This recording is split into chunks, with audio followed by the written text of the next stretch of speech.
My name is Jorge Díaz-Cintas, and I am a professor of translation studies at UCL. It was an impact case that I did on subtitling, and I have known Netflix for a while, some colleagues from Netflix, because I organize an international conference in Berlin every 2 years. They decided to approach me much more formally to conduct a project which was going to deal with subtitling. The idea was that Netflix wanted to make sure that the quality of their productions was going to be as high as possible, and they wanted to develop a system of testing people that will be validated somehow to work on the translation of their main productions. So until now, they had to rely on the expertise that was told to them by other companies, but they wanted to have their own testing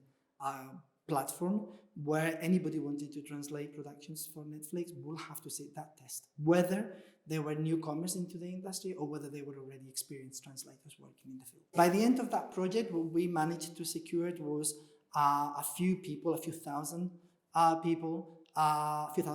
that were qualified according to the requirements by Netflix to fulfill a professional role as subtitler.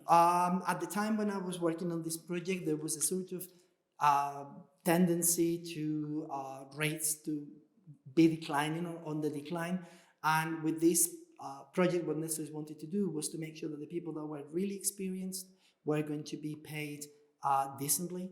for their job, and having them rated according to their skills